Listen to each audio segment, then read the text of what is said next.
Brooks Robinson, the Baltimore fielding marvel, once again makes... And I don't think I ever had 5 games in a row like this particular World Series. Ladies and gentlemen, welcome back to our channel where we delve into the stories of the most remarkable figures in sports history. Today, we have an exclusive and deeply moving episode as we bring you the last words of one of baseball's all-time greats, the Hall of Famer himself, Brooks Robinson. Join us as we pay tribute to the legendary third baseman of the Baltimore Orioles and hear his final reflections before his passing.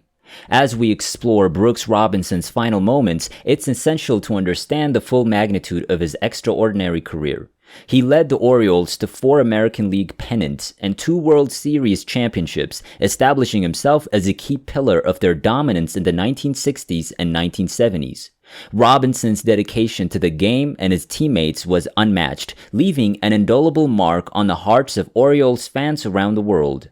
Now, let's turn our attention to the last words of this remarkable man. As he neared the end of his journey, Brooks Robinson took the opportunity to reflect on the tremendous life he led and the impact he made on the sport he loved so dearly.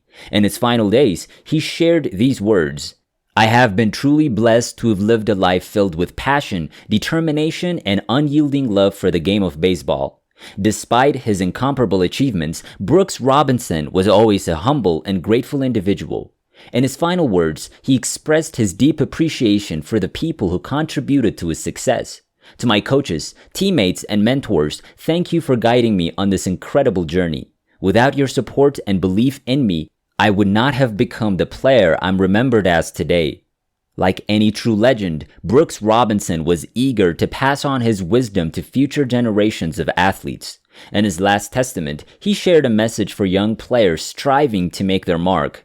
Work hard, stay committed, and never forget the importance of perseverance. Remember that success is not merely measured in accolades, but in the impact you have on those around you.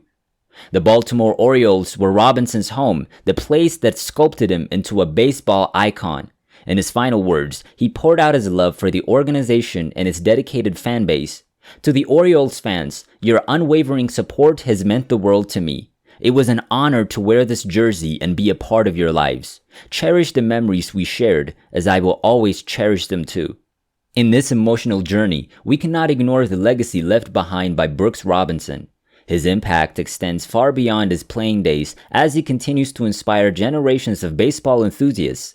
In his final words, Robinson urged us all to keep the spirit of the game alive, pass on the love of baseball to future generations, and never forget the joy it brings. After we delve into Brooks Robinson's last words, let's take a few moments to recall the magnificent career that solidified his status as one of the greatest third basemen of all time. Baltimore Hall of Fame third baseman Brooks Robinson, whose deft glove work and folksy manner made him one of the most beloved and accomplished athletes in Baltimore history, has died. He was 86. The Orioles announced his death in a joint statement with Robinson's family Tuesday.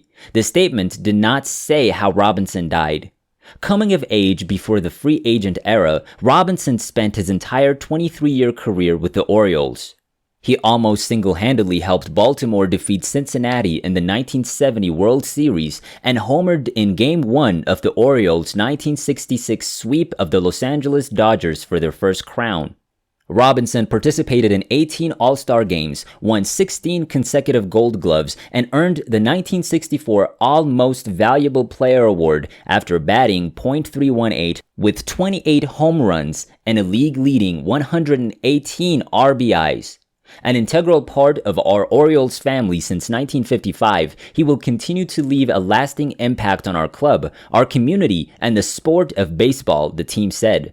He finished with 268 homers, drove in 1,357 runs, and batted a respectable .267 in 2,896 career games. Not bad for old number 5, the boy from Arkansas. But he will be forever remembered for his work ethic and the skill he displayed at the hot corner, where he established himself as one of the finest fielding third basemen in baseball history, whether charging slow rollers or snaring liners down the third baseline. Brooks was maybe the last guy to get into the clubhouse the day of the game, but he would be the first guy on the field, former Orioles manager Earl Weaver said. He'd be taking his ground balls and would all go, "Why does Brooks have to take any ground balls?" I wouldn't expect anything else from Brooks. Seeing him work like that meant a lot of any young person coming up. He was so steady, and he steadied everybody else.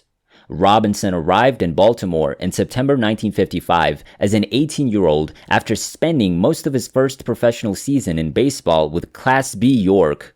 He went 2 for 22 with the Orioles and struck out 10 times. He jockeyed between the majors and minors until July 1959 when he stuck around in Baltimore for good. Brooks Colbert Robinson Jr. was born in Little Rock on May 18, 1937. He eventually made Baltimore his home, but never really lost his southern twang, which was just fine with fans in blue-collar Baltimore, who appreciated his homespun charm and unassuming demeanor. Dubbed Mr. Oriole, he was a sports hero in Charm City in the Pantheon with former Colts quarterback Johnny Unitas and Orioles infielder Cal Ripken, who performed for a different generation. Many Orioles rooters who never got to see Robinson play still were able to enjoy his observations as he was part of team broadcasts. Ripken was known as the Iron Man because he played in 2,632 consecutive games, but Robinson wasn't fond of sitting on the bench either. From 1960 to 1975, he played in at least 152 games in 14 seasons and in 144 games the other 2 years. "I'm a guy who just wanted to see his game in the lineup every day," he said. "To me, baseball was a passion to the point of obsession." Robinson retired in 1977 after batting only .149 in 24 games. His jersey was retired that year. Robinson's most memorable performance came as MVP of the 1970 World Series when the Orioles bounced back from their stunning defeat to the New York Mets the year before, and Robinson redeemed himself after batting just 1 for 19 in that series. Because he was so sensational in the field during Baltimore's 5-game triumph over the Reds, few remember he hit .429 and homered twice and drove in 6 runs, or that he made an error on his first play in the field. In Game 1, Robinson delivered the tie-breaking home run in the 7th inning. 1 inning earlier, he made a sensational backhanded grab of a hard grounder hit down the line by Lee May, spun around in foul territory, and somehow threw out the runner.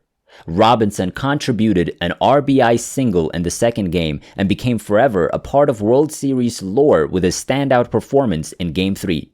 He made a tremendous leaping grab of a grounder by Tony Perez to start a first-inning double play, charged a slow roller in the second inning and threw out Tommy Helms, then capped his memorable afternoon with a diving catch of a liner by Johnny Bench. The series ended, fittingly, with a ground out to Robinson in Game 5, a 9-3 Orioles win. "I'm beginning to see Brooks in my sleep," Reds manager Sparky Anderson said during the series. "If I dropped this paper plate, he'd pick it up on one hop and throw me out at first." Anderson also said he can throw his glove out there and it would start 10 double plays by itself. Jim Palmer and other teammates would say that the country got to see what Robinson did routinely during the regular season. Robinson used to blush when asked to recall his heroics in October 1970. "I tell people that I played 23 seasons, and I never did have 5 games in a row like I did in that World Series," he said.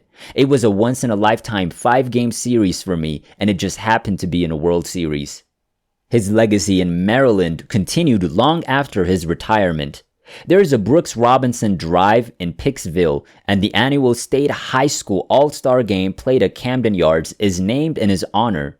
And with that, we bid farewell to the remarkable Brooks Robinson, whose works have touched our hearts and reminded us of the true essence of sportsmanship. Take a moment to reflect on the profound legacy he leaves behind, and remember to join us next time as we continue to celebrate the lives of extraordinary athletes who've left an indelible mark on the world of sports. Until then, thank you for watching, and may Brooks Robinson forever rest in peace.